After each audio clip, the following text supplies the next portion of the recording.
Good afternoon and welcome.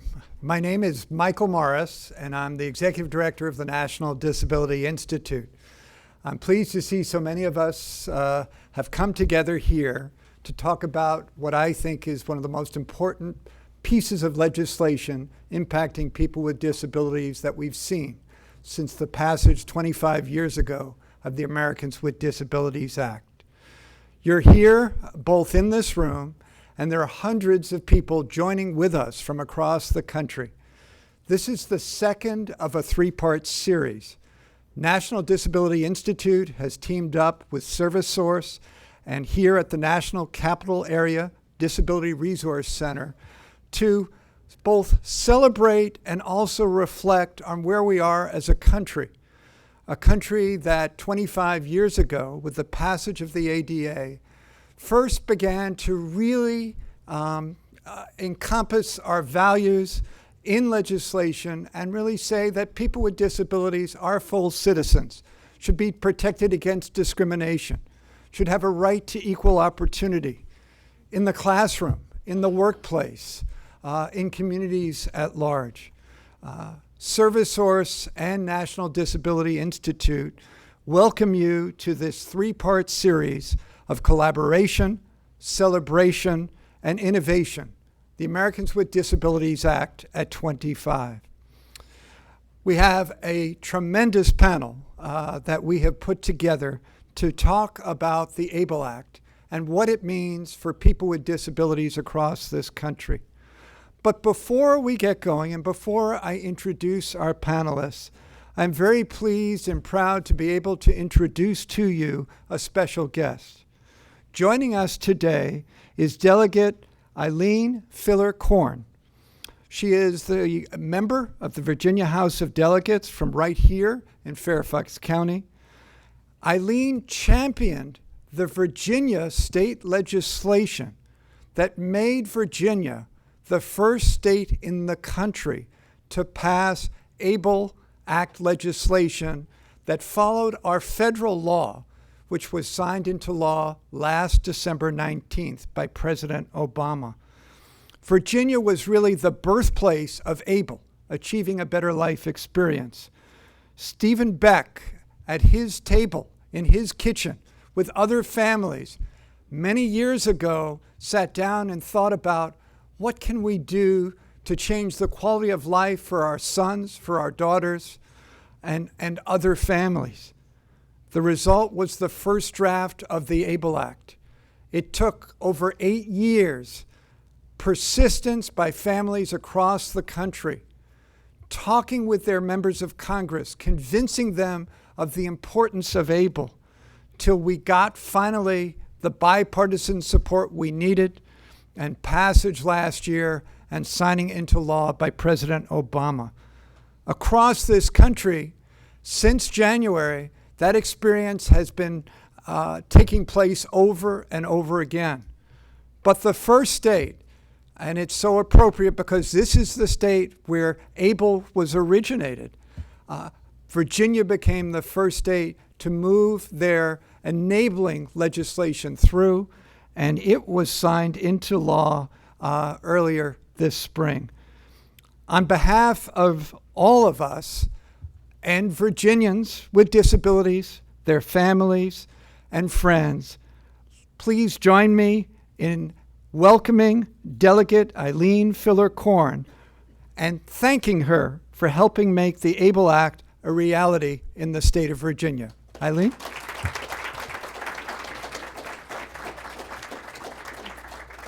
Thank you, Michael. It's such an honor and a privilege for me to be here today and with all of you and this esteemed panel. As you heard, this was quite an achievement and something that I had been working on for a while. I had introduced this bill in the past, and unfortunately it did not move forward. And with the passage of the federal legislation this past December, I knew that the time was right. And it's also, I'm so thrilled, Michael, that you mentioned the Becks, because as it ends up, the Stephen and Natalie and Catherine Beck also live in the 41st District. That's a district I represent. So it was all very fortuitous as it came together. And when we found out that we live, so close together. And as you heard, Stephen and Catherine had been working on this legislation for so long, for many, many years. And the fact that Virginia is now the first state is just so meaningful. And having you all here, it wasn't an easy path, yet we were victorious. And it's an honor to be here with you all today. And just looking around and knowing that there's hundreds watching as well that are here to learn about how the ABLE Act is going to work and how it's going to affect so many lives truly warms my heart. And I've had the opportunity to work on so many pieces of legislation in the past, but this is by far the most meaningful legislation, and looking forward to making a difference in the lives of many. So thank you for the honor and privilege, and I look forward to learning a lot more from our wonderful STEAM panel. Thank you.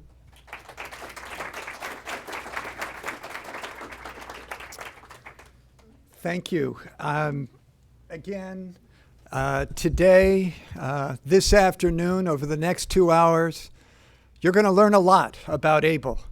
You're going to learn a lot about its importance and really how it's going to change people's expectations and really, I hope, their future plans.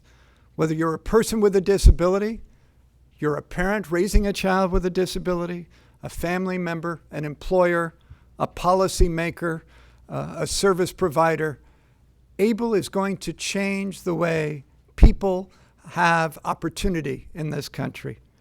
I want to share with you who our distinguished panel is. Going from my right and going across to the end of this front platform. First, we have Marty Ford, Senior Executive Officer, and certainly the leader in public policy for the ARC of the United States. We have Stuart Spielman, Senior Policy Advisor and Counsel for Autism Speaks. We have with us Heather Sachs, Vice President in charge of Public Policy and Advocacy for the National Down Syndrome Society. We have Mary Morris, the CEO of the Virginia 529 College Savings Plan.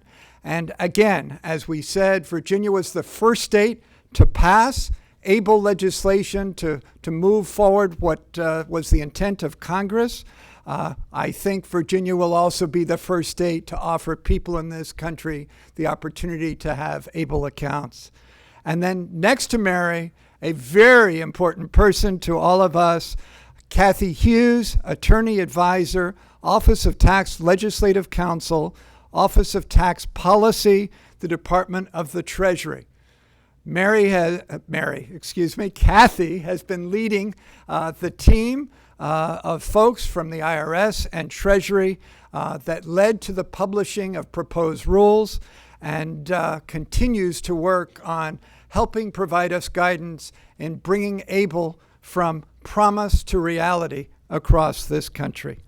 So this is an extraordinary panel, and I believe that today you're going to learn a lot from each of us, first in a presentation about ABLE, and then we're going to take questions, both among us, begin a conversation, a dialogue. You will have an opportunity, whether you're there somewhere out there across the country or you're in this room with us.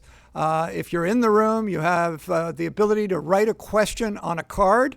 We'll collect those from you. We'll try to take as many as we can later on in this presentation. We also will be taking questions from the audience all across the country. And you will have the opportunity to email in your questions, and those will be brought to me, and we'll try to take some of those as well. What are we here to do? We're here to help understand and appreciate what is ABLE all about. You're going to learn about the core components. You're going to learn about the status of federal and state implementation. You're going to learn about the notice of proposed rulemaking and where we are in the process. You're going to learn about the ABLE National Resource Center and the coming together of some 30 national disability organizations to speak in a unified voice, a consistent voice, and help move this legislation forward both at a federal and a state level. And then through questions and answers and a conversation we're going to have together, you're going to learn more and appreciate where are we now? What are the next steps? What can I do? And how can we make sure that the promise of this legislation truly changes lives and achieves a better life experience for so many of us across this country? Let's talk about ABLE first. The ABLE Act, and as was mentioned, in the closing days before this law was passed by Congress, the name actually changed to honor Stephen Beck, who unfortunately and untimely passed away. I believe, just about a week before the legislation passed Congress. So it is also known as the Stephen Beck Jr. Achieving Better Life Experience, or ABLE Act. The law became law, signed by President Obama on December 19th, 2014. It creates a new option for people with disabilities, not everyone, you'll hear about the eligibility rules, but an opportunity for the first time to save for the future while continuing to protect eligibility for most public federal benefits. This presentation is based on what we know. There's a dynamic nature to legislation after it passes, as we're in the regulation writing stage, as we're in the implementation stage across this country. But we're going to give you as honest and accurate and objective picture as we can about where ABLE is at a national level and where ABLE is at a state level across this country. Well, what is an ABLE account? An ABLE account is something sometimes is going to be referred to as a 529A. Well, what is that? Well, 529s is something that has existed for over 20 years in this country as college savings plan accounts that were established with an amendment to our tax laws. 529A does something very similar, but this is an ABLE account for people with disabilities to create a tax-advantaged savings account with far more purposes than that 529 college savings plan. And you're going to hear about what purposes, what qualifies to be a disability-related expense that money can come out of an ABLE account, can be used for. And again, it is something that will enable a person to not have to think about, oh my, if I'm an adult, can I work more? Can I save? But I have to worry about, am I going to lose my public benefits, whether that's Social Security or Medicaid? You may be getting some type of housing assistance or food assistance. ABLE works in a very unique way that will allow a person to think about planning for the future in new ways and not worry about, for many people, and in most instances, losing their right to those other types of public benefits. What are some of the important requirements of an ABLE account? Each individual may have only one ABLE account in the state of their residence. The designated beneficiary is also the account owner. So the person with the disability is also the account owner and will be making decisions about the way those funds are to be used. We'll talk a lot more about that. The account must be established by the designated beneficiary in the state of residence or in a contracting state. And we'll talk about that because not every state in the country has passed, as we have in Virginia, an ABLE enabling legislation. Those states that do not pass legislation also have the option to contract with another state, like Virginia, or some 30 other states that are moving ahead with legislation. Total annual contributions may not exceed the federal gift tax limit, which is currently $14,000 a year. Now, the person with a disability, the beneficiary, the account owner, is not the only person who can contribute to an ABLE account.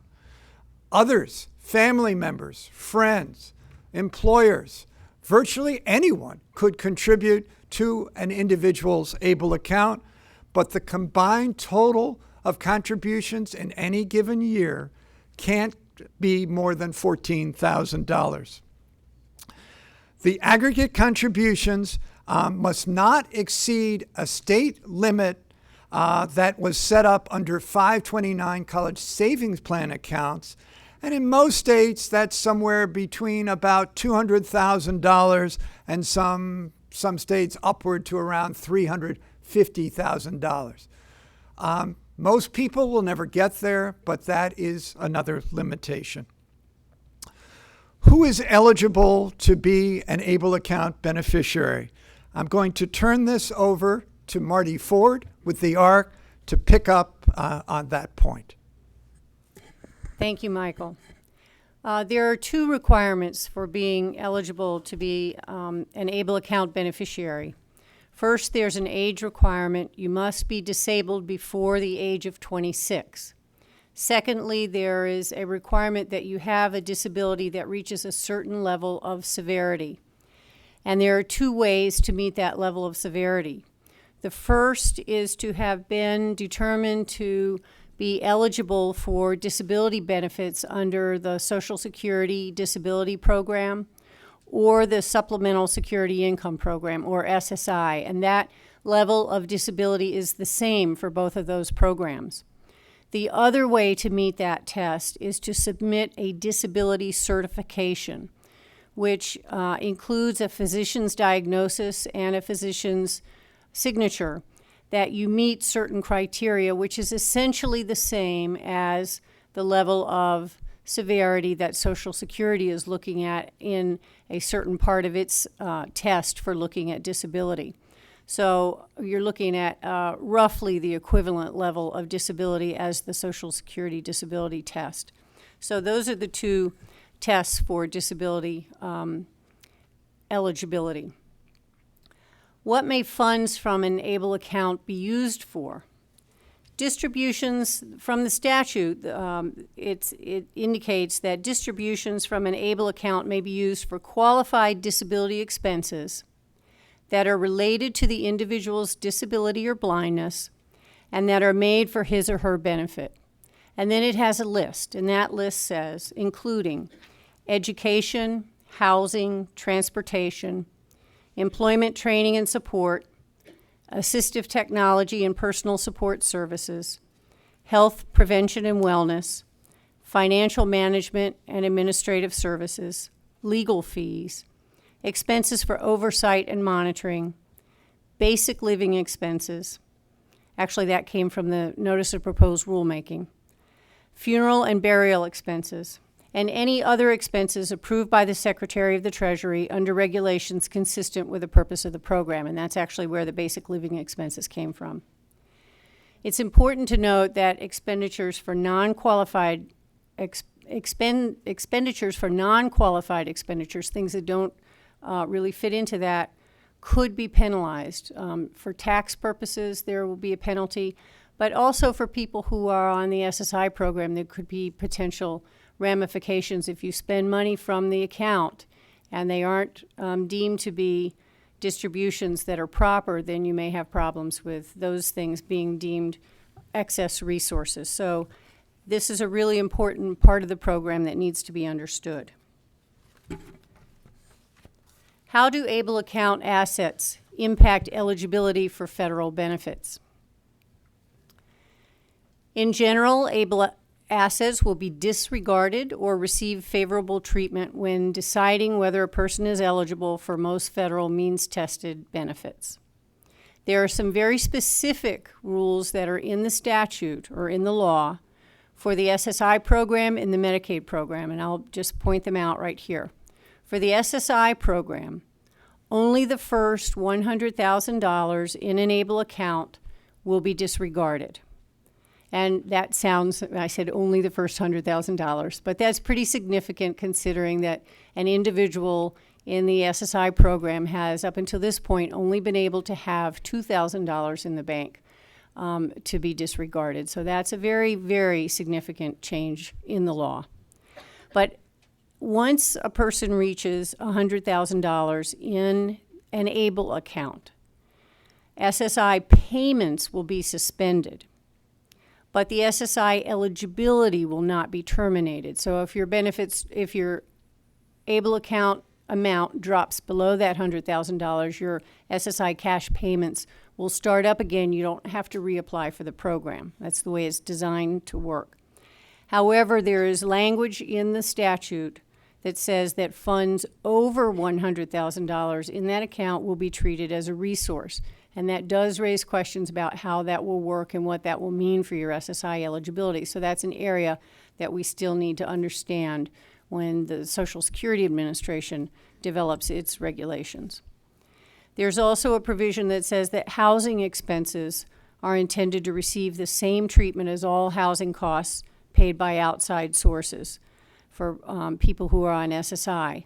And that's also something that we are going to have to see how that is handled when SSA addresses its regulations. In terms of how Medicaid will be treated, ABLE assets are disregarded in determining Medicaid eligibility. So what I just described for SSI does not apply to Medicaid. Medicaid benefits will not be suspended if the ABLE account balance reaches $100,000.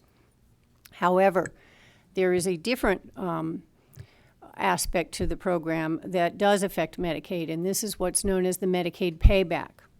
If there are any assets that are remaining in the ABLE account when a beneficiary dies, and subject to paying back any qualified disability expenses that are outstanding, if you still owe something, those can be paid off. After that's done, whatever is left in the account will be used to reimburse a state for Medicaid payments that have been made on that person's behalf after the creation of the ABLE account. So after any obligations have been paid off, if there's anything left, there is a Medicaid payback if that person has received Medicaid benefits since that account was set up. And for purposes of this section of the statute, the state is considered to be a creditor of the ABLE account, not a beneficiary. And that may not mean much to a lot of people, but there is a very important legal distinction that is being made in the statute that will protect people in a lot of ways. So that's an important piece. Now, what are some of the tax implications here? Contributions to an ABLE account are made with after-tax or post-tax dollars, so there's no tax benefit here for contributions to the accounts. For federal taxes, distributions from the ABLE accounts or expenditures from the ABLE accounts, if they are made for the qualified disability expenses that I read the list, they are exempt from taxation. But if they are made for non-qualified expenses, if it's something that does not fit that list, then they are taxable and they are subject to an additional 10% tax or penalty. What about state taxes? We don't actually know that yet. State tax consequences will vary. Some states actually provide pretty important state incentives for contributions to the 529 accounts, and they may decide to provide similar incentives for contributions to ABLE accounts. It depends on what they choose to do and what is in the legislation that they are working on or have already passed, and we will see that as it develops. So that's an unknown at this point. I'm sorry. If I could interrupt for just Yes, 1 second, it go might ahead. be worth pointing out that the ABLE account itself, even though it's maybe generating income, that will not be taxable to the designated beneficiary on a current basis. Income tax would only apply on distributions depending on whether they're qualified or not qualified. Thank So you. it's a tax-exempt fund. Thank you. So the earnings on the account are tax exempt. Thank you. That's very important. And when will ABLE accounts be available? Before the accounts become available, states need to pass authorizing legislation, as you'll hear in a minute. Some have done that. We're waiting for others. Each state must decide whether and how to offer a qualified program to its residents, or whether or not to, as Michael said earlier, to instead contract with another state to offer that to its residents. States have to analyze the proposed regs, decide what about the federal program they want to participate in, and design their programs. And the timing of ABLE program availability is going to vary from state to state. As you heard, Virginia is ahead of the game, and others have not started. So it will vary significantly. And at this point, I'm going to turn it over to Heather. I might make one comment on that. Just I do talk to a lot of other states in terms of what's happening. I think realistically, it will be the middle of 2016 before any state opens a program. I just don't think it's possible to do it any faster than that, and that's going to be pretty aggressive. Some of that has to do with the proposed regulations, which we're working through, and will say, and I've said this many times already, Treasury has been great to work with. They came out with these regs in record time, the proposed regs. I work on the college savings side where that has not always been the case. So trust me when I say that they've been great to work with. They are listening to our comments, but the states have had to wait a little bit and still are to see what the regs require, because we don't want to build a program twice. And then there's, notwithstanding that part of it, there's just getting your legislation through, getting your budgeting done. We're in the process of that right now. Truly, the budget for 2016, which is the fiscal year we're in, adjustments to it, which we have in there for our ABLE program, won't be approved until the first quarter of 2016. I don't anticipate any issues, but that's a fact that needs to be approved, and then going forward into 2017 and 2018, just getting the funding to start up these programs, and then figuring out what it looks like. And there are many moving parts in creating any kind of a new program. And although ABLE programs are similar in many respects to a college savings account, and I'll say that majority of the states that have passed legislation are putting responsibility in the same place. For us, it's the college savings plan. In some places, it's the state treasurer's office. But some states are also putting the responsibility for building ABLE into one of their Department of Assistive Technology, or something that deals with Medicaid services, something that deals with services to persons with disabilities. So it's a little bit all over the board, and they don't have the background that some of us have in just building any kind of a savings program. So, as I said, a lot of moving parts. Those of us who have technology, you build on your 529 platform, but some of these restrictions we've talked about, limiting it to $14,000 a year, limiting ownership to the designated beneficiary, limiting it to the home state, all of those are programming issues that need to be addressed by each state. And then what are the investment options going to be? And that's been something that we've spent a lot of time thinking about. What's the right mix of investment options going to be? How do we provide perhaps a bank savings account option or checking account option? So hopefully that gives you a little bit of feel for the complexities of it and why it's going to take some time. So, realistically, I think most states will come on board later in 2016, and the most aggressive will come in the middle of 2016. And I don't know. We always like to be first in Virginia, so we will try. But there are a lot of moving parts. So. We're all working on it really hard. That's one thing I can tell you. The states have definitely jumped into this, completely and fully, and are on board with the mission, and expanding their mission in many instances, and building the best programs possible to help as many people as we possibly can in a simple, efficient, cost-effective way. I think Kathy's probably seen that a few times in the comments on the regs. So. Thank you, Mary. And let's go to Heather, who very much has been tracking what's going on in states across the country. So bring people up to date on that. Yes, sure. So just as Mary said, states have really jumped into this. It's very impressive. It took over 8 years to pass this law at the federal level. In just a little over 8 months, we have 33 states that have now passed their versions of the ABLE Act. Of those 33 states, 21 have been enacted already, meaning they've already been, 31, I'm sorry, have been enacted, meaning they've already been signed by the governor, and plans are being made now for implementation.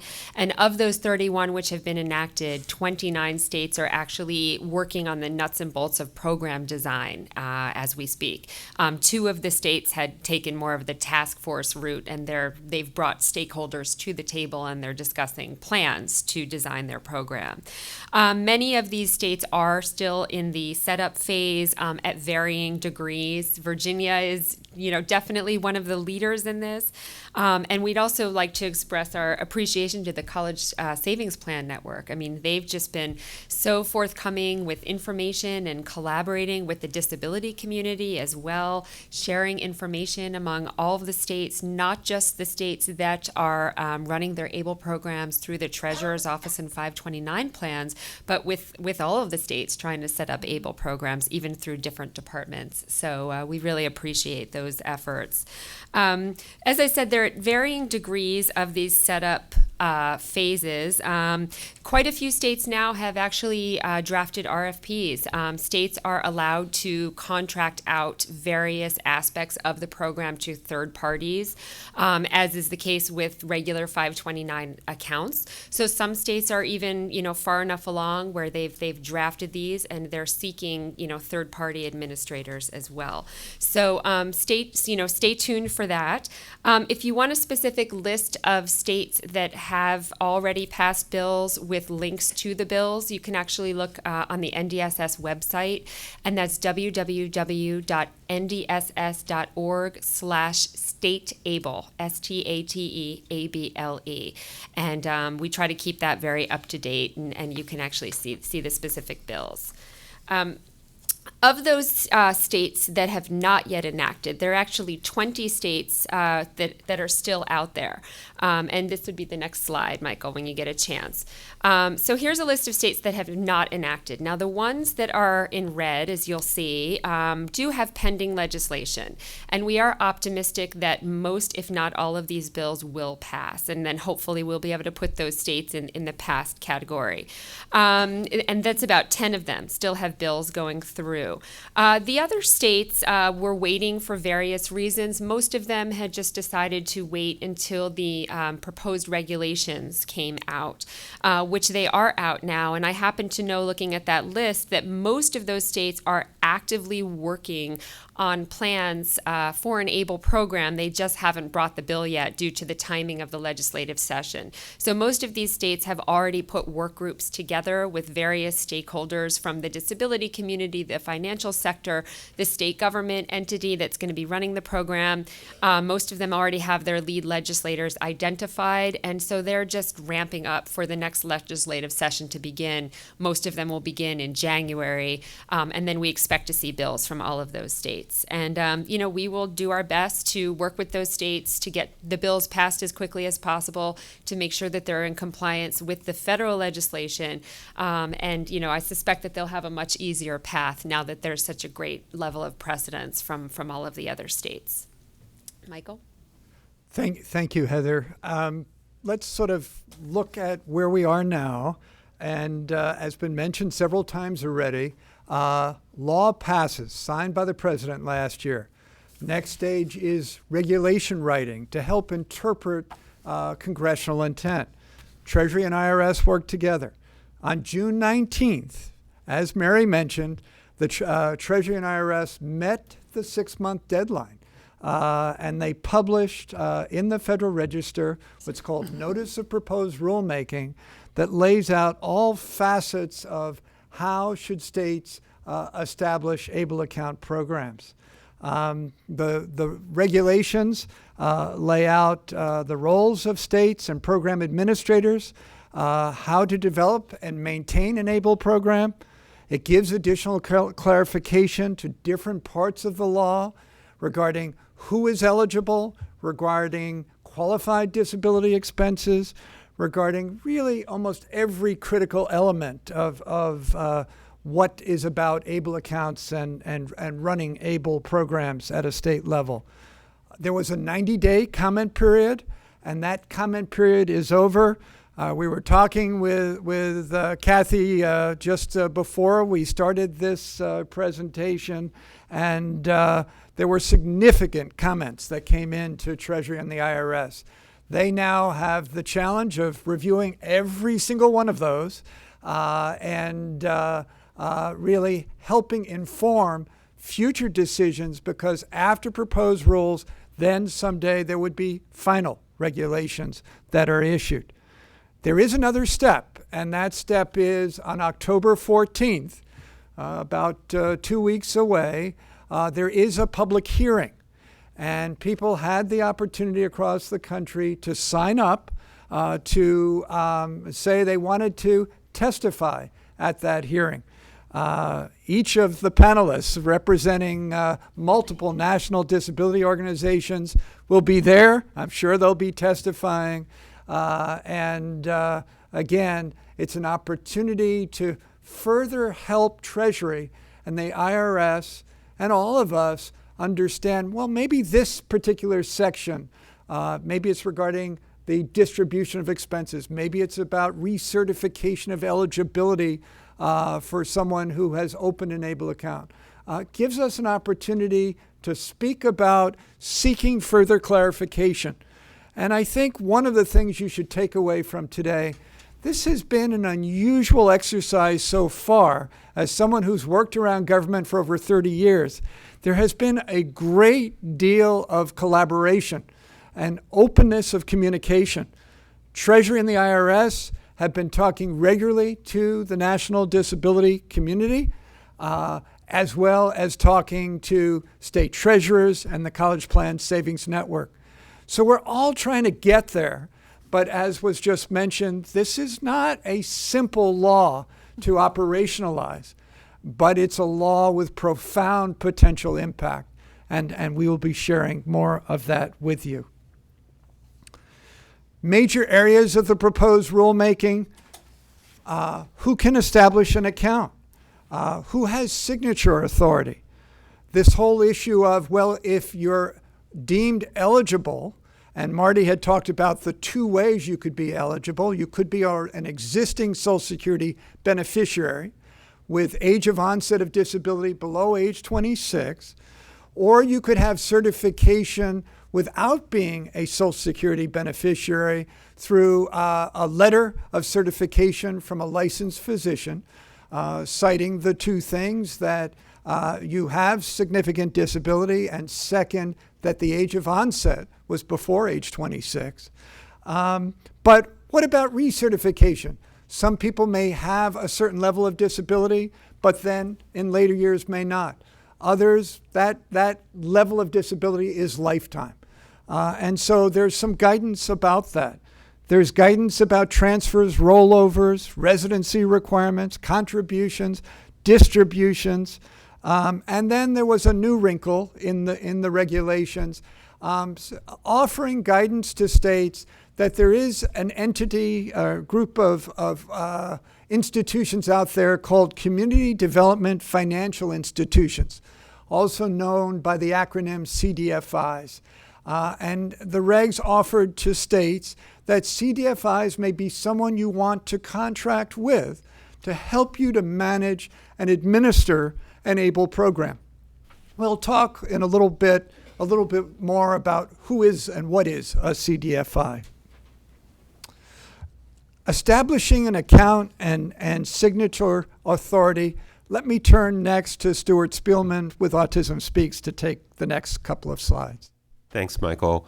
I'm going to speak briefly about a very basic question, and that is, if I fund an ABLE account for my 21-year-old son, whose account is it? Is it my account or is it his account? The proposed regulations provide that the eligible individual, in this case my son, is responsible for establishing the account, and that my son, the designated beneficiary, is the owner of the account. Next slide, please. But there's a however here. If the eligible individual is unable to establish an account on his or her own behalf, the ABLE account may be established by the eligible individual's agent under a power of attorney, or if there isn't a power of attorney holder, by a parent or legal guardian. In addition, if the designated beneficiary is not able to exercise signature authority over the account, or chooses to establish an account but not exercise that signature authority, the beneficiary's agent under a power of attorney or a parent or legal guardian may be given signature authority. So I think the takeaway from here is that there is a flexible structure for the establishment and operation of these accounts. The default is to the individual who is the eligible individual, but the default does not prevent parents or guardians or people who are acting under power of authority from making decisions when that substitute decision making is appropriate. I believe, Marty, you're going to go next. Thank you, Stuart. Thank you, Stuart. I'm going to talk a moment about eligibility and recertification. The proposed regulations provide that eligibility should be determined for each taxable year. This is based on what's in the statute, and that the determination applies for the entire year. And it gives qualified ABLE programs the ability to impose different periodic recertification requirements for different types of impairments. Essentially, that means that the ABLE program in a state could decide that, for instance, they know a certain impairment is likely to be lifelong or is likely to last a certain amount of time, and that they don't need to have you come in every year and recertify. And perhaps they could see you come in 5 years from now for a recertification, and they'll bring you in periodically. Based on how likely it is that the person may recover, the states could develop certain lists or schemes for how often people need to recertify. The qualified ABLE program must specify the documentation that has to be provided both at the time the ABLE account is established and every time thereafter to ensure that the designated beneficiary is and continues to be an eligible individual for ABLE accounts. So there is some leeway given to the states, but there has to be oversight to ensure that the people who have these accounts continue to be eligible. In terms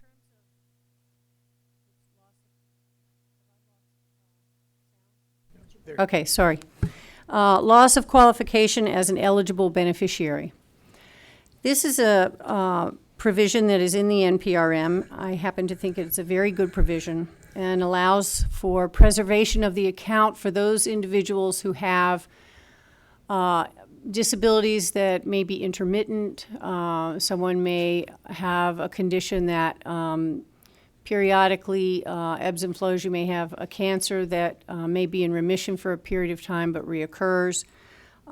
So this proposed reg provides that if the qualified beneficiary ceases to be an eligible beneficiary, the account can still remain an ABLE account, and the individual will continue to be a designated beneficiary for that account. However, beginning on the first day of the first taxable year for which that individual does not satisfy the definition of eligible individual, the account cannot accept any additional contributions, and no more distributions can be made for qualified disability expenses. But if the individual regains eligibility, becomes eligible as disabled again, for instance, the cancer is no longer in remission and reoccurs, the moratorium would be lifted, the ABLE account is usable again as an ABLE account, can accept contributions, and can begin to make distributions again. From our perspective in looking at this, this is a way that assists people who may have disabilities that may be recurring over time, so that they don't have to use up the funds in an account. They can maintain them, preserve them for the future, and you don't see them depleted to nothing and have to rebuild them again. So we think that this is a very important provision.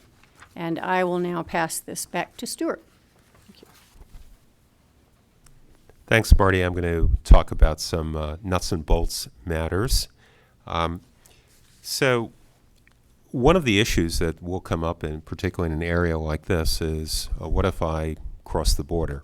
And there's a good provision here, a good provision in the sense that it's very favorable to families and individuals, is that a qualified ABLE program may continue to maintain the ABLE account after a designated beneficiary changes his or her residence to another state.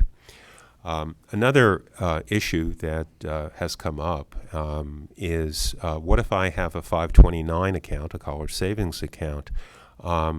What's the connection between that and ABLE account? And right now, funds in a qualified tuition account of 529 will not be allowed to be rolled over to an ABLE account absent tax consequences and possibly penalties. This is an issue for a number of communities, like the autism community, where the median age of diagnosis in autism is about 50 months. So many families may set up 529 accounts and roll over to an ABLE account would be something that they would very much desire to do. Qualified ABLE program is allowed a program-to-program transfer to a change of a qualified ABLE program. In other words, if I do want to go from Virginia to Maryland and bring my account with me and have a Maryland account, there's a program-to-program transfer permitted, or a change of designated beneficiary to another individual, provided that the successor is a SIB of the former beneficiary and the transfer is made prior to the death of the account owner. Next slide. Contributions. So what are contributions? What do they look like? So a qualified ABLE program may accept cash contributions in the form of cash or check, money order, all those nice cash equivalents, credit card payments.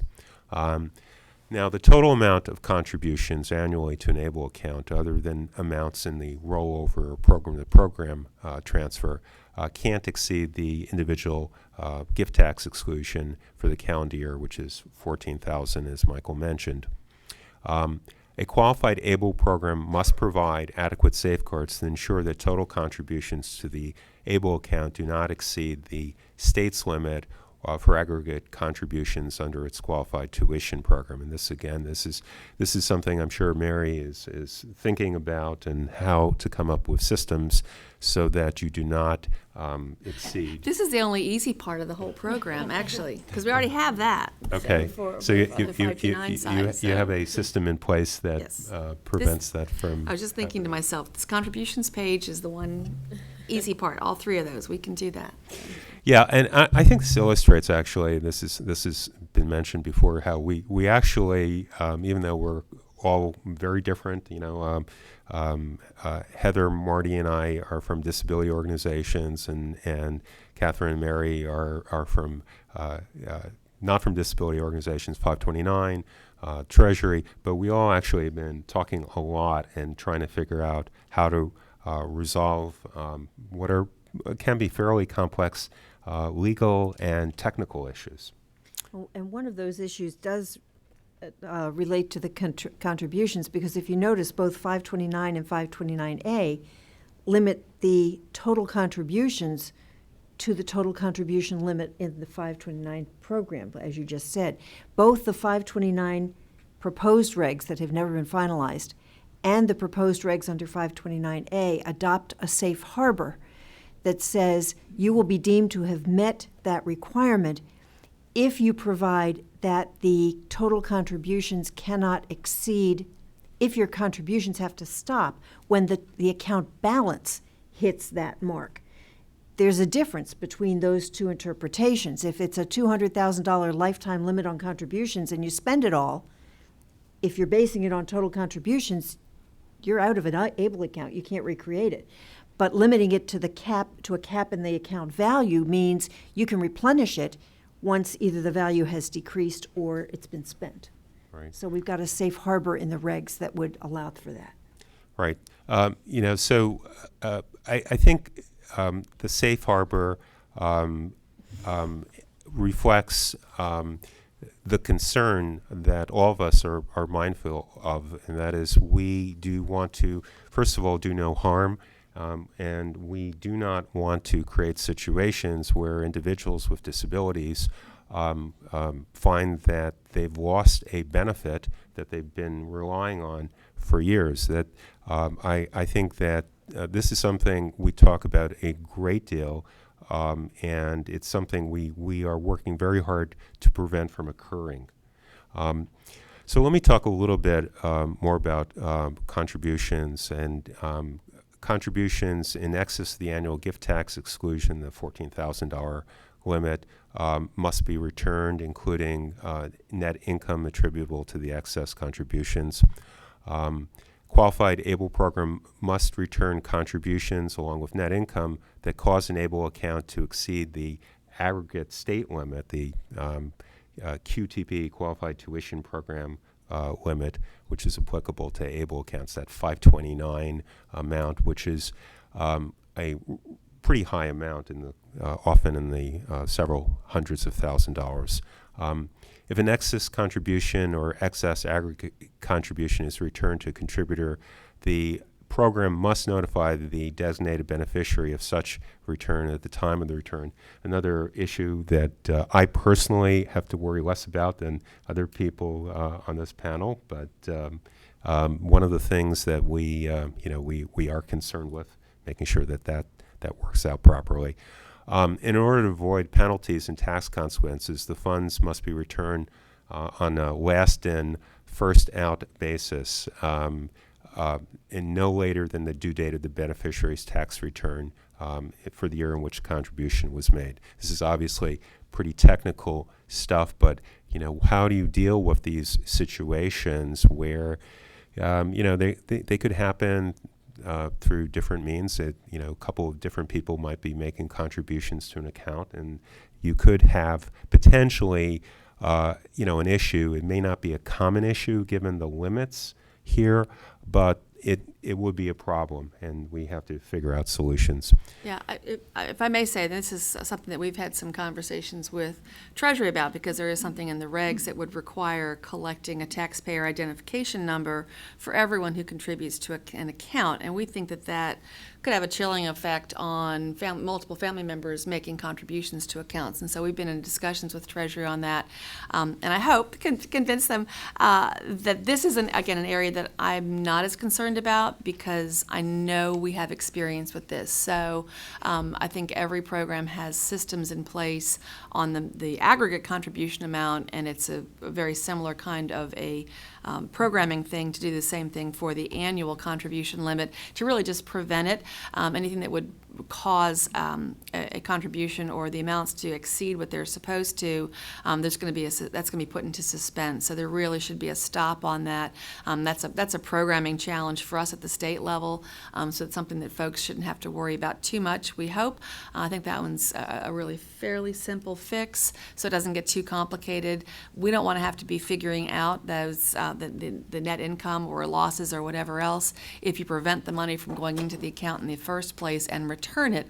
If it exceeds the limited amounts, then we think we can address that one pretty easily. And we've been doing that one for a long time now with college savings. So we sort of have that one figured out, I think. Yeah, it sounds like it's much ado about nothing, but it really isn't in the context of an ABLE account, because our perspective in approaching the statute and these regulations is that the most disastrous result for these families is if the designated beneficiary becomes disqualified for their benefits. And we were very concerned that if by accident or otherwise these limits are exceeded, you could have a deemed distribution under the law to that DB, which could then disqualify them from benefits, so that the regs went in the direction of doing everything we could to prevent that from ever happening, so you avoid that situation. Thanks, Kathy. I'm going to talk now about the other side. We talk about contributions, talk about distributions. And this is an interesting question, because if we look at the 529, the college savings account, the time horizon may be fairly long. A lot of 529 accounts are established not that long after a child is born, and they're really intended for 10, 15, 20 years down the road. With ABLE accounts, we don't really know yet how they're going to be used. I mean, we don't have the actual experience, but it's anticipated that these accounts are going to be used for both long-term and short-term needs. You know, there may be a rainy day fund aspect to these accounts, but there very well could be I will use these accounts to buy my meds on a monthly basis aspect too. So we're going to see, I think we all anticipate seeing different patterns and different uses for these accounts. And we, again, I think we're all mindful that we want to have something that's flexible enough to meet the needs of different investors. Okay, so speaking about distribution, so what are qualified disability expenses? This is obviously a hugely important question. And they've been defined as expenses that relate to the designated beneficiary's blindness or disability and are for the benefit of the designated beneficiary, maintaining or improving health, independence, or quality of life. So this is a broadly construed term, and it permits basic living expenses. It's not limited to expenses for which there is a medical necessity or expenses where there may be some ancillary benefit to an individual other than the eligible individual. A qualified ABLE program, again, this is one of these things that is shared concern, but it's a program issue. A qualified ABLE program must establish safeguards to distinguish between distributions used for the payment of qualified disability expenses and other distributions. And a qualified ABLE program must permit the identification of amounts distributed for housing expenses. That's an SSI concept. Next. Oh, okay. I'm going to switch back and hand it off to Michael. Thanks.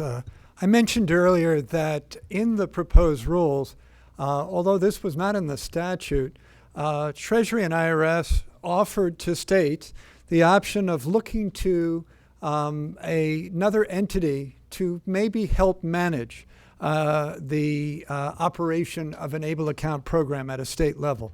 It mentions something called Community Development Financial Institutions, or known as CDFIs.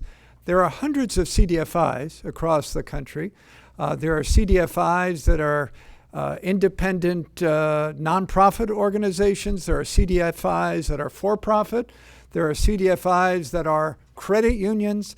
There are several CDFIs that are just dedicated to helping people with disabilities, with affordable housing, or starting a business, or with financial education and building better informed financial decisions and financial capability and well-being. So CDFIs are regulated by Treasury. There is an agency within Treasury called the CDFI Fund. And we have been working with Charlie Hammerman, who heads up the Disability Opportunities Fund, who in turn has been running educational webinars to help CDFIs across the country better understand, is this something they might become involved with? And Charlie and some of the CDFIs have also had conversations with some of the state college saving plan administrators. There is no requirement to involve CDFIs. And in fact, there may be other kinds of entities that may serve in this role. And in some states, they are building their own capability, or they're looking through, as Heather, I believe, mentioned, through a request for proposal process, looking to other entities to be a part of their efforts to establish and then operate the ABLE account program. So where are we? Next steps. As I mentioned, the public comment period is over. And we know at Treasury and IRS they're beginning to review and analyze those comments and hope inform future guidance and decision making. There's a public hearing coming up on October 14th at 10 a.m. in Washington, D.C. And I believe all stakeholders will probably be there. That's both financial institutions and investment companies who may be in the business of wanting to offer an ABLE account product, the college savings plan administrators, state treasurers, people with disabilities, national disability organizations. So it will be an interesting day to hear from many diverse perspectives and again, help us continue this dialogue. The one thing I think that's really positive that I want you to understand is there really has been a commonality of interest. There has been a merging of interests where people truly, I think, understand this is a transformative piece of legislation. But to meet all its promises and potential, it requires a lot of communication, a lot of working together, a lot of problem solving, and that's where we are.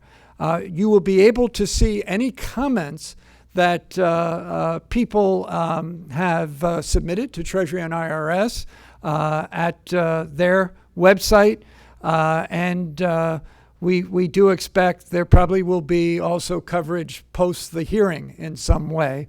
But again, these are important steps in the process. Want to share with you, too, a little bit about the ABLE National Resource Center. As I mentioned to you, this is a huge undertaking. We represent 4 different national disability organizations, but there are some 30 organizations who've come together recognizing that working together will work smarter, be stronger in accelerating implementation at a national and state level of ABLE. And so we have come together to really form the ABLE National Resource Center. We have a conference call the first Friday of every month. We have worked together on trying to iron out differences of opinion about what does ABLE mean, how does it work with other federal benefits programs, what are tax consequences, all these major kinds of issues. The ABLE National Resource Center is going to be opening a website this fall, and similar to what Heather mentioned, there will be an interactive map, and you can touch your state on the map, and you can find out what's the status of ABLE in my state. You could read pending legislation. You could read a law that's been passed. You could make direct contact with the agency that's been given the responsibility to now move ahead with implementing ABLE. So this took us in stage 1 here today. Important to get out basics. I know it's a lot of information and probably more than anyone wants to absorb in an hour. Some of it's pretty dry. Some of it's pretty legal. I understand that. But they're essential building blocks in terms of just getting to know and sort of leveling the playing field of knowledge to get to this point, which is going to be a moderated discussion portion of this day. So let's start right in. We have a number of questions. Again, I urge you here in the audience in front of me, if you have a question, write it down on a card. We'll pick it up from you. We'll try to take it. We're getting questions coming in from the people. Hundreds of people across the country are also submitting some questions. We'll get to some of those. But let's try to break this down to the essentials. Question number 1. So how soon will I be allowed to open an ABLE account? Mary, I think that's a good question for you.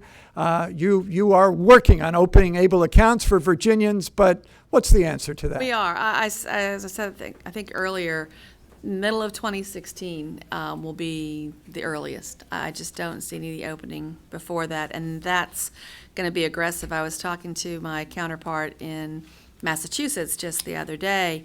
I think they're about where we are right now. I sort of hate to say this, but from what I hear, maybe Florida is the most aggressive in that. They actually have a statute that requires that they be open July 1. There are a couple of other states that actually their state legislation put a timetable on it, and several of those, it was July 1, 2016. So they're a bit under the gun to be able to do that.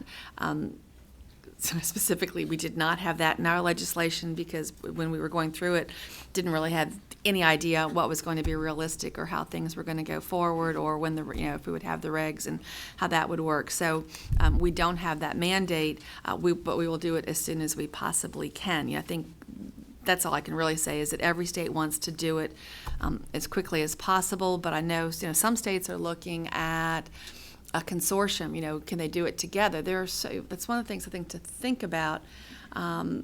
There's so many smaller states. It's a real challenge when you may not get to any kind of critical mass. This is an expensive undertaking for a state to develop a new program, and when you look at the potential number of participants, and there's very little information on that. We've each of us in different states, we've tried to sort of assess how many people are eligible and how many of them are likely to participate in a program and how quickly might they come in. And the fact of the matter is you have to think about all of those things. And so some of the smaller states are working with some other states to see if they can essentially create one program that all those states would offer. But that kind of collaboration and coordination takes a little bit of time. So I think we're all the contracting state concept, that's a kind of a chicken and an egg, and didn't really go into that too much. The statute provides that you either have to be in your home state or a state with which your state contracts. So if Virginia opens a program, a Delaware, a New Hampshire, or what have you, a smaller state could say, well, we want to participate. We'll just let our citizens participate in the program that Virginia or Florida or some other state opens. But they're not likely to do that until they see what the program looks like. And so you can talk about it, you can think in concept that may work, but each of those states is going to want to see what it looks like. And then there's always, I've worked in state government long enough, at least initially, each state wants their own program. They think we've got legislation, we have so many people behind this. It is such a positive thing that they sort of want their own program. That may or may not be feasible for some smaller states, so I think everyone's assessing that as well. So again, a lot of challenges. I think we're hopeful that several states will open, and you are going to have that situation where some states will be open and their citizens can participate. The way the federal statute is written, I will tell you, it is my least favorite part of the federal statute. You are left with making sure that your state has a program open, and the citizens of that state really can't do anything until their state acts, which is the same thing with 529s, and it'll come along over time. I don't have much doubt about that, but there will be some states that will be able to participate sooner than others. I think that's a given.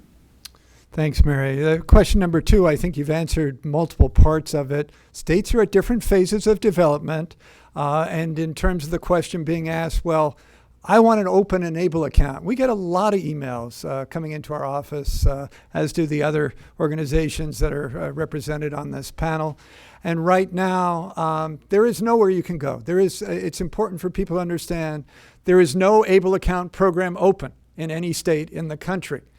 But we are hopeful and we are optimistic. Well, we are. And let me say one thing that I know made it into some of the states' comment letters, and again, we have no idea how these will be addressed, but because we know that no state is realistically going to be open in 2015, we have asked for a transitional rule that folks in 2016, for that one time only, would be able to essentially make a contribution for 2015, do a catch-up, since the federal statute is effective as of January 1 of this year. Were a state able to open, then people could make contributions. But since I don't think I know that's not realistic, that's not going to happen. It's just not going to happen. So we're hopeful that there'd be some kind of a transitional rule. So for those families that could or might have other funds available, they would be able to catch up and take advantage of that $14,000 contribution for 2015. So no idea how that will pan out, but we did put that into our comment letters that were filed. Mary, we just want you to know we did a quick poll. The 4 national organizations are right behind you on that There you one. go. So- And I know probably any of the families represented in this room. What a great idea. We had hoped with the signing of the law at the end of 2014, people could open ABLE accounts towards the end of 2015. That's not happening. Why not a catch-up or transitional rule? I don't know, Kathy, if you want to go on record or not about that, but you may have a word or two about it. Well, and our problem when we are working on regulations, we are implementing the statute we're given, right? There's a real question as to how far our authority extends. The statute limits it to $14,000 a year. Whether what we do in response to that comment is going to depend upon what my superiors and the people at the top of the IRS believe we can do in light of our statutory authority versus the statutory language that says it's $14,000 a year. So we'll see. I can tell you, we take every comment very seriously. We give it a lot of consideration, and that will be one of the ones that we will pay attention to. Yeah.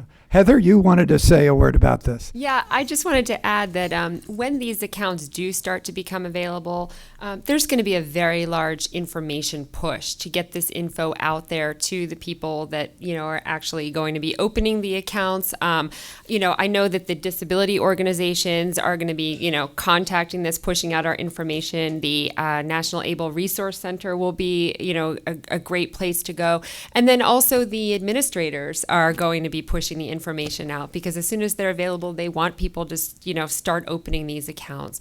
So it's hard to just sit tight, but you will get information when accounts are available in your state, and also information about where to go, how to open them, and what the rules of the accounts are. Well, I've got a question, though. You're doing all this programming at the state level to prevent contributions in excess of the contributions. If we were to allow a transition rule, a catch-up rule, where for 2016 you could get up to $28,000, is that going to foul up your computer system? I think that's a pretty simple change. But honestly, this concept came up from, I think it was Massachusetts. Then they brought it up and CSPN put it in there. So that's something I would have to ask my IT folks. But just as we were able to program, several years ago, the whole investment direction thing, and when Treasury gave us the ability to have 2 changes a year versus 1, that was a programmatic change. We were able to do it in Virginia on a systems basis. Some other programs weren't, but they did it manually. So I do think it will be able to be addressed, but it will be yet another quirk in the system for sure. Mary, if you want to go ahead and make that change, I guarantee in the wonders of technology, if Volkswagen can figure out a way to hide emission, that break diesel emission rules and clear air, I bet we could solve this too. Yeah, I think, I'm coming from the perspective of the IRS that doesn't have a budget to change tax forms in response to a change in the law. So yeah, it's tough. Well, you're right. And again, that goes to what I was saying, when you talk about what does a state need, it needs money. And so some states are challenged in that, we have some program resources in Virginia that we can use to develop the program. Some states are getting hard state dollars, which is tough to get through. I know Florida did. I know, different states have gotten what are called general fund dollars to do a startup. They may or may not have to pay that back at some point from program revenues. But again, that's when you talk about we're trying to build programs that are cost effective, as simple and basic as we possibly can. And that's some of the tension, as we go through our comments and trying to point out what needs to be done. But you need a budget. You need to be able to do that programming. Or if the states go through an RFP process, you're using a third-party program manager, they're going to price that. And they may be willing to do the upfront work, but at some point, they're going to need to recover their costs. Those are for-profit companies that are program managers with the state. So, that's what we're all really trying to figure out. How do we make the best program possible available, but make it cost effective so that people actually want to participate Yeah. in the program. You know, there's another point to pick up on here, and that is, as you said, Mary, and all of the panelists know, if you live in Virginia, we know a program is going to open in 2016. Unfortunately, we can't say that consistently across the country. Regardless of where you live, you're going to have an option to open an ABLE account in 2016. As a result, many of us in the disability community are already working on a potential legislative fix, and that is that, in fact, with college savings plans, with the 529 accounts, you can go anywhere in the country. You're not restricted to your state of residence. I did one for my daughter. I live in Maryland. I had the right to look across the country. I ultimately decided Maryland was best for our particular needs, but I had the choice. We would love the same choice with ABLE accounts and be able to look whether, if I live in Fairfax, Virginia, I want to look at Florida. I want to look at Ohio. I want to look anywhere in the country because maybe that program is going to work. It also is a matter of efficiency. If you, in Virginia, as you do with 529 college savings plans, can advertise across the country that you think you've got an appropriate investment and savings vehicle for lots and lots of families, you're going to help small states. You may help other states who, for whatever their reasons, decide this may be just more complex, more costly than something we want to take on. And then you have the issue of the financial side. Banks and the investment companies, the Vanguard, Fidelity, TIAA-CREF, T. Rowe Price, who have offered products to people in that 529 college savings account. They're wondering, well, if it's just one state and I can't offer a product that covers people anywhere in the country, they're a little bit more hesitant to invest in product development and marketing and outreach and other things. So there are a lot of reasons to think about why this program in this way might mirror what the history is around 529s. Yeah, I will say that is my least favorite aspect of the federal legislation, the thing that I would like to see change fastest. I think it'll be a real impediment to creating really strong, cost-effective ABLE programs across the country, just because of those cost factors. I think one of the reasons college savings programs have been successful is that aspect of competition, and I think you're going to see fewer ABLE programs provide the state tax deductions that college savings have now, although I think people will continue to work for that, but that is not seem to be what most states are doing. So there's even more reason to look at different states' programs. But I think we've been successful. It has pushed down costs by having competition, and I think it challenges the states to have the best program possible. And the way I would look at it in Virginia is we want to have the best program possible for Virginia citizens, and for anybody else that wants to participate, if they can find a better program that works for them. And you always look at the tax benefits in your state and all other aspects of it. But to have that choice, I think, is really important, and we do not have that right now. So, yeah, we're right behind you all. I know, like and maybe for our audience, just to so that we're completely transparent, Michael Morris and Mary Morris are not related. No. We speak completely independently, although we're in communication regularly, working on this, and we have a lot of opinions that very much are consistent with each other. But we're, as far as we figured out, we're not related, even going back 10 generations. Okay, next question. I'm not on Social Security benefits. Can I still be eligible? Marty, what's the answer to that? Yes, there is that second way to become eligible, and that's through the disability certification process, which uses a definition that is very similar to Social Security's disability definition, but allows you to prove it through your doctor and through your doctor's diagnosis, and using criteria that's very similar to Social Security's criteria. But if you're familiar with Social Security, it does not use the substantial gainful activity part of the definition. It talks about marked and severe functional limitations. So you could, in fact, be working and have that same level of impairment.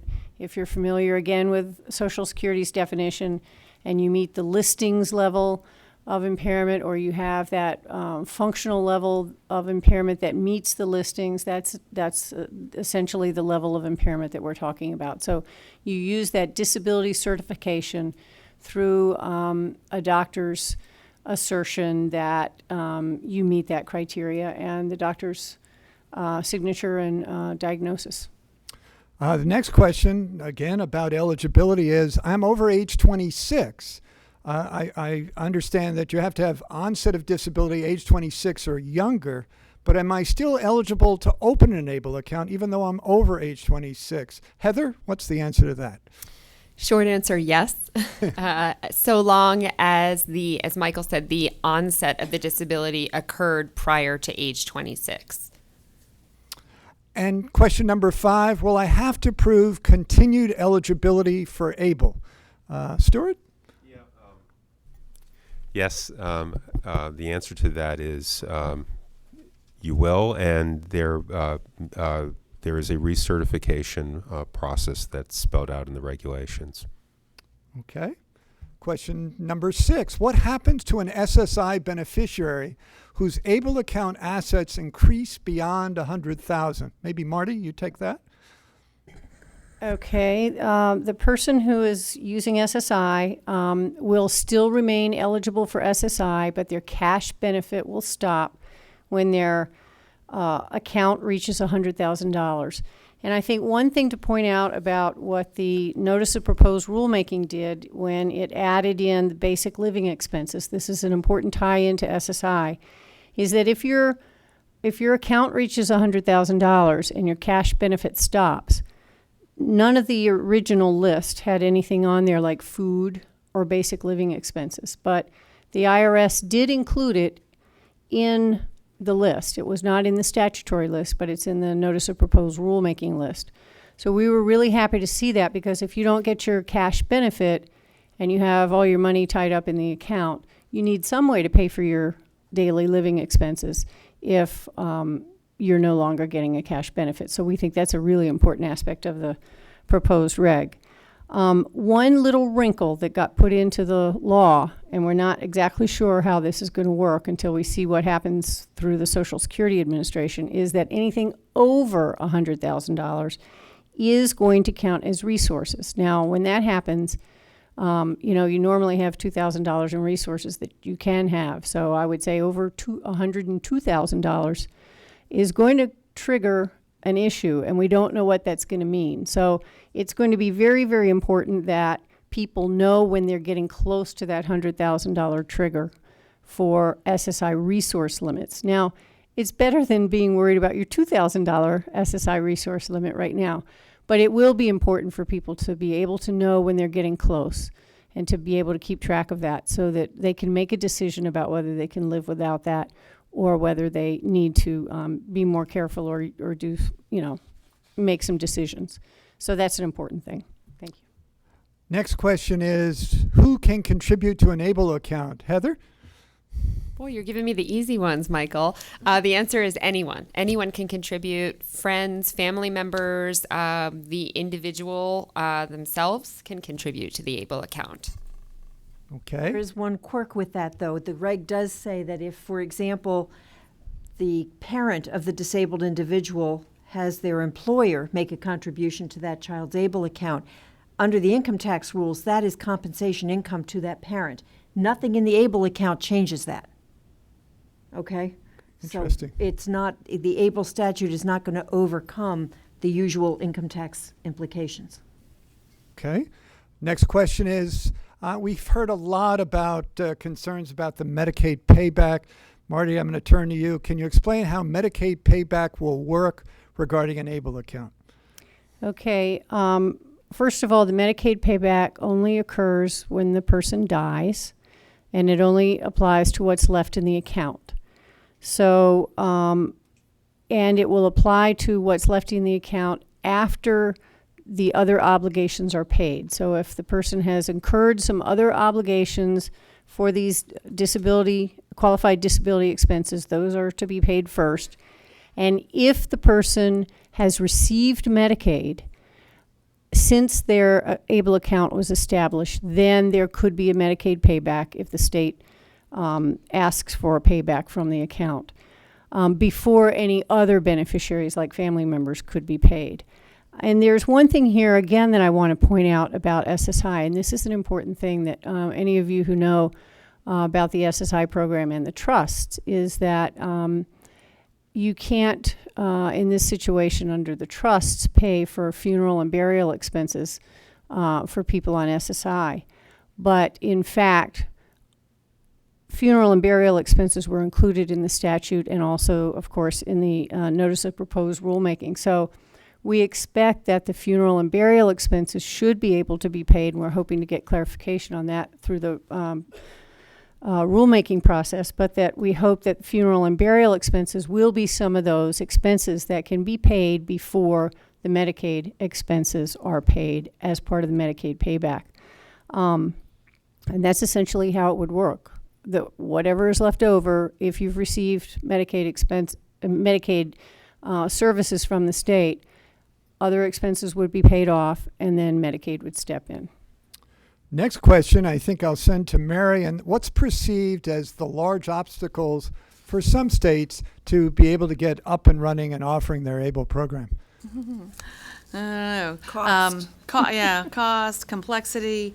Even there, I would say on the Medicaid, that's one of the ones that all that sounds fine, but from a program manager's perspective, we don't have any way of knowing the answers to any of those questions, whether they were on Medicaid, what the circumstances are, what the payback might be. So we've asked for some clarification in our comments that essentially there's no responsibility. The way I see it, the old lawyer in me, it is an asset of the estate, and so the personal representative or the executor of the estate of the beneficiary needs to address this, and it is another asset in the beneficiary's estate that would be subject to a claim of the state Medicaid system against other estate assets. So and not putting responsibility, because we don't really have any way of knowing when or if to withhold a payment, how long it might take, so some things like that. So that's just another example then to this question of, some of the challenges for us in putting together this program.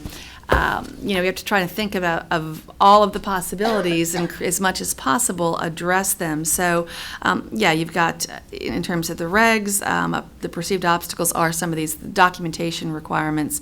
Some of our other comments have really been looking at self-certification, again, trying to keep the costs down.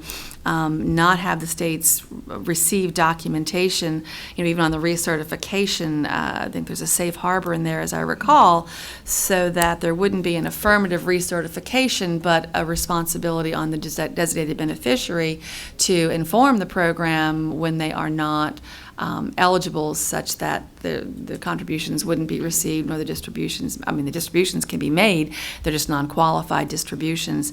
So you have some things like that. It's figuring out the interplay of the regs, and then they're just, like I said, there are a lot of moving parts. When you talk about getting information out, we have to have program disclosure, so that all has to be drafted, along with figuring out the right investment vehicles. And we know intuitively that we're looking at some longer-term, sort of true investment options, but then some shorter-term, low volatility or low risk options to get money out on a more transactional basis. So it's complexity, it's cost, and just timing. Fitting it in virtually every place that this has been put. We're all, from my perspective, we have a lot of IT projects already in the works, and so you've got to fit this new mandate into your existing workload, and some of it's staffing up, so some states are doing that, and doing the programmatic work that needs to be done to open it. So again, just a lot of moving parts. Thanks, Mary. This next question is one that I think we get so frequently, and I'm going to turn it first to Stuart to try to answer. Can I have a special needs trust and still open an ABLE account? What in the world is the difference between the two? And is the ABLE account or ABLE Act intended to replace special needs trusts, including pooled trusts? So some parts of this I can answer really quickly, and some parts not. So let me just address the first two parts. Can I have a special needs trust and still open an ABLE account? Yes. Is the ABLE Act intended to replace special needs trusts, including pooled trusts? No. What is the difference between an ABLE account and some of the other vehicles already in existence? There are any number of differences. We've been talking about the statutory requirements for ABLE accounts, and these are statutory requirements for ABLE accounts and regulations for ABLE accounts. And the regime, the laws that apply to special needs trusts is a different regime. I think one of the things, there are several things to think about here. ABLE accounts are going to be very, very good for many, many families, but everyone has to make up their own mind about what is the best investment vehicle for that person, for that person's loved one. But as a general rule, one of the attractions of an ABLE account, despite all of this talk about payback and distributions and gift tax limits, is that these are going to be relatively simple accounts in that they are going to have some of the advantages, and I don't want to overstate this because there are certainly many differences between an ABLE account and a 529, but one of the attractions of the 529 is relative simplicity. I can go on a bus and I can see an ad for setting up a 529 account. One of the issues with trust accounts is that they do require, for most people, going to see a professional. There's an access issue. And I think that all of us in working on ABLE accounts have thought about the need for a vehicle that would be attractive to investors who are complexity adverse. And this is one of the things that I think we all like about this account. You don't need to have we've been talking a lot about multi-$100,000 contribution limits. Well, you don't need to have $100,000 to establish an ABLE account. So we may be talking about different populations. We may be talking, different populations in terms of their financial resources, different populations in terms of their tolerance for complexity and acceptance of complexity. So there are a lot of differences between the two. Yeah, and I think one of the basic differences, in addition to what you were talking about, Stuart, is that with regard to the ABLE account, clearly the designated beneficiary is the owner of the account. It is that person's funds. The special needs trust, at least when I was in practice, are intentionally set up to not be treated as an asset of that person, because the goal is to try and keep that trust away from being considered a resource or income. So as a result, the special needs trust can only be used to pay for things that Medicaid would not pay for. You can pay for entertainment, you can pay for that sort of thing out of a special needs trust, as opposed to the ABLE account that can be used for things that Medicaid otherwise would pay for. Next question relates to that the law requires the beneficiary to be the account owner, just pointed out, different than 529's college savings accounts. Will others be able to have signature authority for the account? How about Heather? Yes, I believe Stuart had discussed this before. When you're talking about a minor, a parent will be able to have signature authority. A legal guardian, you can also do a power of attorney to have signature authority for the account. Okay. Also, that's actually one that I know we've requested additional flexibility from what's in the regs to encompass, and again, this gets beyond some of my knowledge base, although I'm trying to get up on there, but the concept of a representative payee or, something a little bit more flexible than just a parent, but that also would not require power of attorney could be an issue based on competency. Obviously for many individuals that'll be okay, but it may not be an option even if a parent's not around for a minor. But there could be some issues with the power of attorney, and a guardianship can be cumbersome and expensive. So again, our goal from the state's perspective is looking at ways to make it simple. And one of the things that Stuart talked about, what we pride ourselves on in college savings, and we will hope to do the same thing for ABLE accounts, is that one can open an account online, for example, very quickly in about 10 minutes, and that's why the documentation requirements are particularly troubling for us. If you can go through a pretty simple online onboarding process with very low contribution limits, most 529 accounts, it's $25 opens up an account, and then if you can get gifting and parents, birthdays and appropriate times, number of individuals putting in small amounts, it can really make an impact. And so, again, we need to make sure that we can match up the cost with those small accounts and with that simplicity, and I think that's a real challenge for the states, but we are committed to doing that, so it's just a question of how we get there. Yeah, and I think when we look at that comment, we're going to have to balance that against the concern that the statute says you can only have one ABLE account. So if Uncle Harry, who's a real tightwad and doesn't particularly like you, is the first one to the bank to open the ABLE account, you're toast, right? So our concern was if the designated beneficiary has the capacity to open their own account, it should be their decision first as to who is holding those purse strings on their money, which is why we started with first it's the DB or an agent appointed by the DB, and if not the parent. We're trying to make sure that that one person who can open the account really does have that DB's best interests at heart. So that's the concern that we have to balance against these comments. Okay, let me go to the next question. Marty shared with us a very long list of what qualifies to be a qualified disability expense, to use the monies that are put into an ABLE account. We were all very pleased with what was in the proposed rulemaking, which really gave not only full breadth to what was in the statute, but gave some examples. And Kathy, I wonder if you can talk about this for a moment.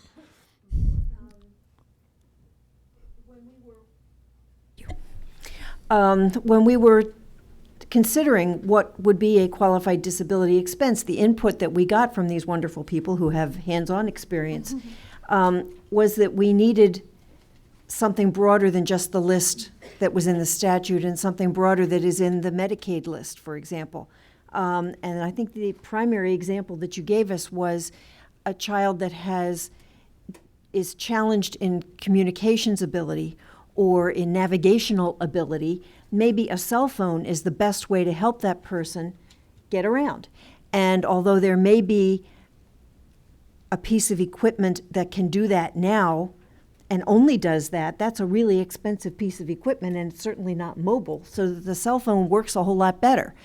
The question was, since the cell phone is cheaper but has a lot of other uses as well, would we be prohibited from treating that as a qualified expense? And we have purposely drafted the reg to allow the cell phone to be a qualified disability expense. Yes, and I just want to respond to that because it's a very important question, because what we are seeing is incredible developments in technology. I'm old enough to remember phones, the brick phones, that people would carry around and show to their friends, and It they'd looked like say, the special agent shoe, right? and now this is the iPhone Plus, the big one, not the small iPhone. But a third of people with autism are minimally verbal. And there are many apps, a word that did not exist in the dictionary not that long ago, that allow people with who have communications challenges to communicate through a device like this, to go into a restaurant and to press maybe an icon that will say, I want a hamburger. So this is a disability device for many people, and to kind of go back, and to a rule which is based on the model that disability devices were these big, clunky things that people might wear around their waist. That's really, that would be 20 years out of date. So this is a rule and an example that is consistent with where the technology is going. And it's really to make the experience of people with disabilities as seamless as possible as the experience of people without disabilities. And to make their lives better, right? Carrying around the great big thing isn't making their life better. So that's the position we adopted in the proposed rules. Right, and we appreciate you giving that example, and I think you'll see as you go through our comments, and I know Autism Speaks did the same thing, that we gave some additional tangible examples. For instance, in the Down syndrome community, many people have low muscle tone, so it's very beneficial to take certain exercise classes or have, specialized exercise equipment. Obesity and weight challenges can also be an issue, so we should hope that something like a nutrition plan or, fitness classes would count as well. So, I'm not going to put you on the spot and ask now, but we have tried to list out some additional examples so it's more understandable for people. Yeah, I just want to add, I find this to be a particularly interesting and promising area of the regs, which is anticipating health and quality of life needs that are really emerging and are responsive. It's really one of the and this goes back to the point we've been making on and on again about dialogue and the importance of dialogue. We all come, around this table, all come from very different backgrounds, and one of the good things about this process is those of us in the disability community who daily have to deal with issues about, how do our people communicate? How do they maintain their health? We've been able to have this discussion with the 529 people who are now going to be, many of whom are going to be the able people, as well as the 529 people, and with IRS and Treasury. And it's been a great collaboration. And I would just like to add that while the list was very good and comprehensive in the statute, that the NPRM added some language that I think will help build that out in exactly the way that it's been discussed here. It makes it clear that expenditures can be for maintaining or improving the person's health, independence, or quality of life, and that the qualified disability expenses should be broadly construed, and that's very important. To permit the inclusion of basic living expenses, as I mentioned, and should not be limited to expenses for which just a medical necessity or just those that solely benefit that individual. So there can be some incidental benefit to somebody else.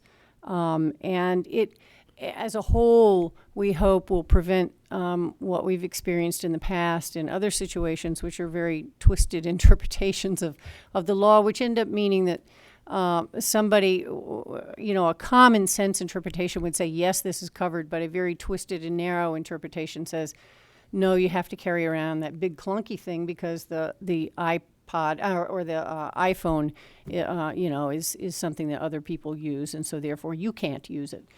So the broad language that got added too is very, very important to the interpretation of the list, and we think that that's very, very important and a really nice improvement. So. Thank you. Let me go to the next question. Can states move ahead with ABLE programs even before final federal regulations or guidance is made? And the answer is yes. All right. We'll go on. Here's an interesting question. What would be the cost of opening an ABLE account? Mary. Well, that depends. Hopefully, I think some states will probably come up with something. I know when college savings plans first opened, there was they had account opening fees, and they were higher in the beginning, and they came down as the programs got some assets and were receiving some funds from other ways. So I think some states may do that. And hopefully they'll keep it as low as possible. Others may do some kind of a monthly fee depending on account balances. Some of it's going to depend on the kind of investment. So again, I think when we talk about transactional accounts, just as you have with some bank accounts, if it's at a certain balance, then maybe you don't have fees. for a certain number of transactions, but if the balance dips, then there may be some fees. So I think each state's going to have to take a look at that and figure out what's going to work for that state. There are always, and if it's a true investment, there are always asset management fees, and again, you can see those in a college savings program or any mutual fund or any other type of investment that you have. And then again, in a college savings environment, generally on ours, for example, in Virginia 529 Invest, there's an asset management fee depending on what you invest in. There's a 15 basis point, which is a 0.15% administrative fee, and that's what covers our cost of operations. There aren't any monthly fees. There's no account opening fee. So I'm hoping that that's what ours will look like. I mean, I would like for the ABLE cost structure to be very similar to what it is for college savings. And again, if you can get to an online account opening, that brings your costs down tremendously. So. Great. And then this next question is from the other side. For the person with a disability, or for that family with a child with a disability, can I start planning now to open an account? And what might you do in advance, in anticipation of ABLE accounts are going to be available for me in my state? Heather? Sure. I would recommend, reading up on ABLE as much as possible, both, kind of what the quirky rules are, that are in the federal law, which will be applicable to all states. Checking out what's going on with ABLE in your state. As I mentioned before, if you are interested in looking at the specific ABLE bill for your state, you can easily get that information and see how the program is going to be structured. But in the meantime, I think you can, start meeting with your financial advisors, taking it into account to see, knowing that you do have some time to plan, and that, you're not going to be able to make a specific plan until the ABLE accounts are officially available in your state, and they'll have their own nuances and rules to them. But in the meantime, I would suggest just doing as much research as possible and meeting with financial professionals if you can do that. And we had a specific question come from the audience. When we looked at the list of states, we have someone who asked, what's the status of North Carolina? They didn't see it. Do you know, Heather? Or Stuart? Yeah, North Carolina has been passed and enacted. So it's been signed by the governor, and they're in a program development phase right now. Okay, and another question we got from the audience is relates to Medicaid paybacks. And interesting question is, what if I was never on Medicaid? Doesn't that mean then the state cannot come after me if I had an ABLE account and there was money left in the account after other things? Marty? The Medicaid payback is only if you used Medicaid services in your state after you set up an ABLE account. So if you did not use Medicaid services, there's no Medicaid payback. That's your money in the account, and it would pass through your state when you died. And a related question is, what if there's you had a Medicaid payback, or you were not eligible for that situation? There was money left in the account, and there is no sibling that the money can be transferred to roll to another account. What happens to the money that's left if there was money left in an ABLE account, Marty? It would be my interpretation that money left in an ABLE account that doesn't pass through anything established by the law, for instance, a Medicaid payback, would pass through estate law.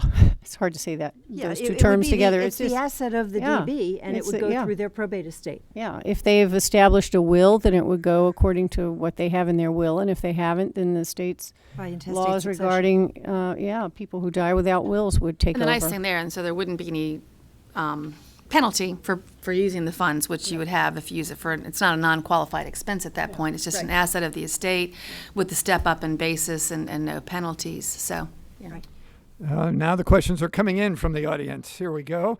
How will individuals with ABLE accounts demonstrate that their expenses are eligible expenditures? Kathy.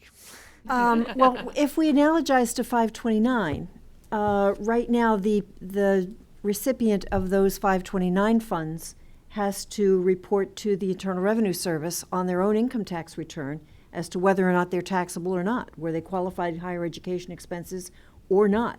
So I would suggest that the DB or whoever is working with them with their financials is going to have to keep track of how the money was spent, keep receipts, so that if audited, you would be able to prove that all of this money was spent for qualified disability expenses and therefore was not subject to income tax to the extent there was income, or not, that this amount of money was spent for something that wasn't qualified and the income attributable to that is taxable on that DB's income tax return. Right. And the one thing, a mandate on the state is that, just as you do with college savings, if there's a distribution from the account, you'll receive, it's a 1099, what's it called? Q? A I think it's a Q. QP or something. Q is for college savings. It's a different number. But anyway, you will receive a statement from the program that says you received a distribution and what the portion of it is that is allocable to earnings. You just file that away if all of your distributions were qualified, but if they're non-qualified, then that's what you would use to report those earnings as taxable income. And here's another question, which is, and I think this is an important one for our large audience.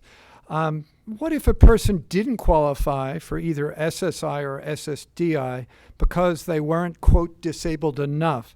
Does that mean they are unlikely to qualify for an ABLE account? Marty? I think it's possible they would probably not qualify for an ABLE account. If it's because they weren't disabled enough. I mean, the issue is whether they met the disability aspects of eligibility, not the work part of Social Security's test. Yeah, I think, again, it would certainly be an individual fact situation. And I could see a fair number of people, for the many reasons other than the substantial gainful activity, unable to work test, for some reason are turned down for Social Security. I would certainly urge that person, because there is the second way to qualify, to seek out possible certification from a physician. Mary? I would say, I'm not a disability person, so I don't know that. So all I know is how to read statutes, and that's been a question mark for me. And that's, again, on some of the documentation issues. I think that'll be up to the person, the designated beneficiary, and their doctor, and they're going to have to understand what the rules are, and we will be very specific in that, and you'll have the regs, and I suspect that SSA will come out with some regs on that as well. But the language in the statute is marked and severe functional limitation. So whatever that means, and that I think is going to be a question for the doctor that provides the diagnosis. But that's the specific language. It doesn't reference the Social Security criteria, although I understand that's where some of the language came from, but it is marked and severe functional limitation. So if one has a disability that creates a marked and severe functional limitation on their ability to do whatever in their life, then they would qualify with the proper doctor's diagnosis, as I understand it. Let me quickly get two more questions to get in. One is, if I had a qualifying disability, I opened an ABLE account, but then I no longer qualified, somehow determined through a recertification, what happens to the money in the account? Kathy?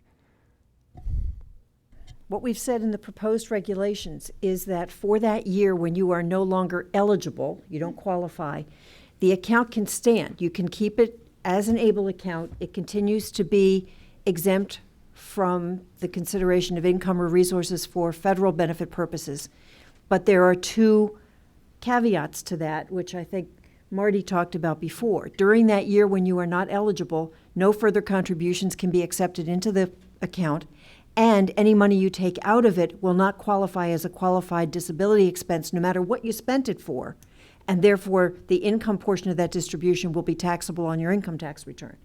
Then at any point in the future, if you again become eligible, then those two caveats go away and you're back to a regular ABLE account. And a second question, I think also for you, Kathy.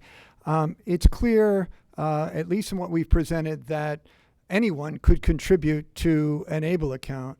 The question is, do you have to be an individual? Could you be a business, a corporation, an employer?